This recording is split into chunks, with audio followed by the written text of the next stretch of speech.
باقی سارے رشتے جھوٹے، سچی تیری پریت نمائے۔ چاہتوں کے رنگ ہی الگ ہوتے ہیں، محبتوں کے اپنے ہی انداز ہوتے ہیں، لیکن آتے جاتے موسموں کی طرح ان پر بھی ہجر و وصال کے لمحات اترتے رہتے ہیں۔ کبھی پیار کرنے والوں کی باتوں سے من نہال ہو جاتا ہے، اور کبھی جدائی کے کڑیل موسم سوچوں کو پیاسا بنا کر گزر جاتے ہیں، لیکن اس کے باوجود چاہتے کبھی ختم نہیں ہو پاتی، اور محبتوں کے چڑھے آفتاب گہن زدہ نہیں ہو پاتے۔ ماں کے بغیر گھر کیسا ہے؟ برصغیر کے عظیم حکمران اورنگزیب کہتا ہے، ماں کے بغیر گھر سونا سونا ہے۔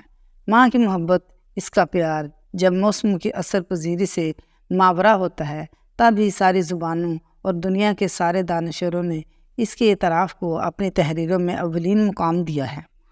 زمانے بھر کی تحریروں کو اٹھا کر دیکھ لیں، سب سے زیادہ اس کی محبت یعنی ماں کی محبت پر لکھا گیا ہے۔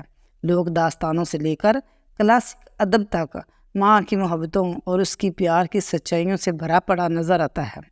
بڑے بڑے دانشور اس کے آگے سر جھکاتے ہوئے نظر آتے ہیں۔ ماں کی نافرمانی کبیرہ گناہوں میں سے سب سے بڑا گناہ ہے۔ ماں کی نافرمانی کبیرہ گناہوں میں سب سے بڑا گناہ ہے۔ ایک اور جگہ روایت ہے کہ نبی کریم صلی اللہ علیہ وسلم کی بارگاہ میں کسی نے حاضر ہو کر پوچھا، میرے حسن سلوک کا حقدار کون ہے؟ آپ نے فرمایا، تمہاری والدہ۔ دوسری بار پھر پوچھا گیا تو رسول خدا نے پھر ارشاد فرمایا، اس کے بعد بھی تمہاری والدہ۔ اس نے تیسری مرتبہ پوچھا، یا رسول اللہ صلی اللہ علیہ وسلم، اس کے بعد میرے حسن سلوک کا کون حقدار ہے؟ آپ نے ایک بار پھر فرمایا، تمہاری والدہ۔ چوتھی بار پوچھنے پر ارشاد ہوا کہ اس کے بعد تمہارا والد۔ اس سے والدہ کی عظمت اور اس کی شان کا اندازہ لگایا جا سکتا ہے۔ سورۃ بنی اسرائیل میں فرمان خداوندی ہے، اور والدین کے ساتھ احسان سے پیش ہو اور دعا کرو کہ اے پروردگار تو ان پر رحم فرما، جس رحم و کرم سے انہوں نے مجھے بچپن میں پالا تھا۔ ماں وہ گنا اور چھتناور درخت ہے جو سارے موسموں اور سارے مزاجوں کی ساری سختیاں جھیل کر بھی اپنے بچے کو ان سے محفوظ رکھتی ہے۔ تھوڑا سا ادراک اور تھوڑا سا احساس کرنے کی ضرورت ہے۔ بچے تو ماں کی ایک دن کی ریاضت اور مشقت کا بدلہ نہیں اتار سکتے، اور اس کے سارے احسانات کا بدلہ کیسے اتاریں گے؟ کون ہے جو اپنے بچوں کے مسائل کو اپنے اوپر لینے کی دعائیں مانگتا ہے؟ کون ہے جو لفظوں کا چوگا بچے کے منہ میں ڈال کر اسے بولنا سکھاتا ہے؟ کون ہے جو بچوں کو تہذیب سکھاتا ہے؟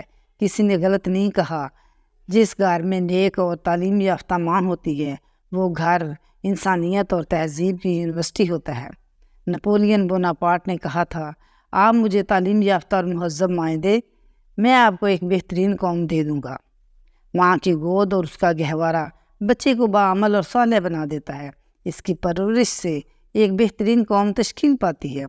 ماں تو وہ عظیم اور معتبر ہستی ہے جس کی دعا سے بایزید بستامی بن جاتے ہیں، بابا فرید الدین شکرگند بنتے ہیں، اور تو اور بخاری شریف لکھنے والے امام بخاری رحمۃ اللہ علیہ جب پیدا ہوئے تو وہ اندھے ہوتے ہیں، مگر ماں کی دعاؤں سے ان کی آنکھیں نہ صرف ٹھیک ہو جاتی ہیں بلکہ وہ ایسا کارنامہ سر انجام دیتے ہیں کہ رہتی دنیا تک ان کا نام یاد رکھا جائے گا۔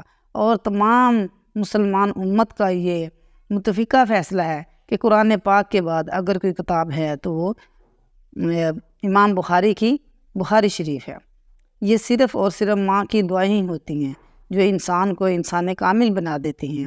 ماں ایک خوشبو ہے، وہ اگر گھر میں موجود ہے تو سارا گھر اس کے مہک سے بھرا بھرا رہتا ہے، اور اگر اپنی ممتا کو عیاں کر دے تو سارا جہان اس کے پیار کی خوشبو سے مہک اٹھتا ہے۔ ذرا تصور کیجئے، جس گھر میں ماں نہ ہو وہاں خوشی کے پھول کھلنا بھی ختم ہو جاتے ہیں۔ ایک بڑا پڑا گھر ماں کے نہ ہونے سے کاٹ کھانے کو دوڑتا ہے۔ میرا تو یہاں تک ایمان ہے کہ ماں نہ ہو تو خدا کی رحمتیں بھی گھروں سے اٹھ جاتی ہیں۔ یہ ماں ہی ہوتی ہے جس کی وجہ سے گھر میں رحمتیں اور برکتیں اترتی رہتی ہیں۔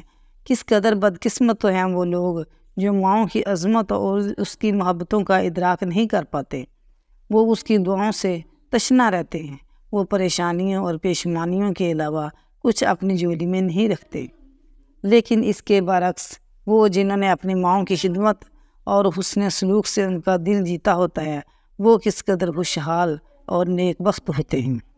ماں خوشبو ہے، وہ خوش ہو تو ساری خوشحالیاں اپنے بچوں کی جھولی میں ڈال جاتی ہے۔ مائیں تو ہوتی ہی عظیم ہیں اور ان کی محبتوں میں ریاکاری اور ملاوٹ نہیں ہوتی۔ ان کی محبتوں میں اور ان کے پیار میں سارے سچائیاں شامل ہوتی ہیں۔